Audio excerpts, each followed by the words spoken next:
CSK RCB दोनों playoff में जाएंगी, बाकी टीमों को मिलकर हराएंगी। जी हां, कैसे होगा यह चमत्कार, मैं आपको बताता हूं। समीकरण 4।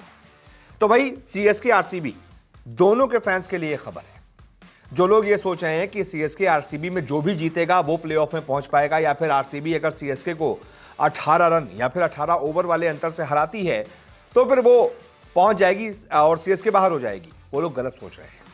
अभी भी सीएसके और आरसीबी दोनों एक साथ प्लेऑफ में पहुंच सकते हैं, लेकिन ये कैसे होगा, इसके 2-3-4 समीकरण हैं, वो मैं एक एक करके आपको बताता हूं और साथ ही साथ ये भी समझाता हूं कि बाकी की टीमें कैसे एक साथ हार जाएंगी अगर ये दोनों कुछ वो समीकरणों के साथ फिट बैठ जाते हैं। तो देखिए, अभी जो पॉइंट टेबल है उसमें दो टीमें तो प्लेऑफ में पहुंच चुकी हैं, केकेआर और आरआर। केकेआर के 13 मैच में 19 पॉइंट हैं, आरआर के 13 मैच में 16 पॉइंट है, दोनों पहुंच चुके हैं।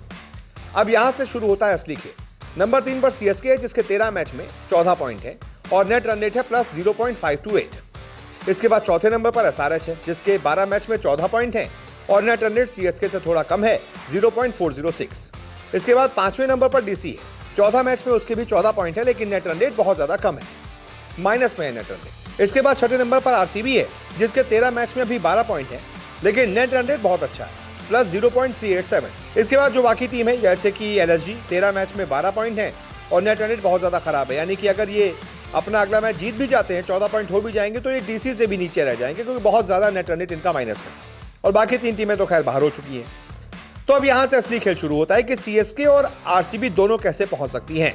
इसके लिए सीएसके आरसीबी दोनों को यह दुआ करनी पड़ेगी कि एसआरएच, जो पहला समीकरण यह है कि एसआरएच अपना अगला मैच जो जीटी के खिलाफ है वो हार जाए, और उसके बाद दूसरा समीकरण यह है कि जो आखिरी मैच एसआरएच का है यानी कि 14वां मैच पंजाब किंग्स के खिलाफ वो भी हार जाए। जीटी जो कि इस पूरे आईपीएल में कई बड़े उलटफेर कर चुकी है, जो 5 मैच जीती है, अच्छी अच्छी टीमों को उसने हराया है, तो जीटी एसआरएच को हरा सकती है।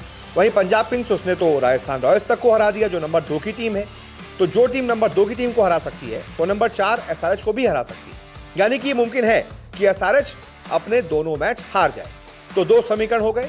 अब तीसरा समीकरण यह है कि आरसीबी सीएसके को मामूली अंतर से हरा दे जिससे सीएसके को बहुत ज्यादा नुकसान भी ना हो और आरसीबी प्लेऑफ में पहुंच जाए। ये अंतर होगा अगर आरसीबी पहले बल्लेबाजी करती है तो 20 रन का अंतर मान लीजिए, और पहले गेंदबाजी करती है तो जो स्कोर चेज करना होगा वो मान लीजिए कि 18 ओवर में चेज कर लिया। बहुत जल्दी भी चेज ना करे, उससे सीएसके का जो नेट रन रेट है बहुत ज्यादा माइनस में चला जाएगा।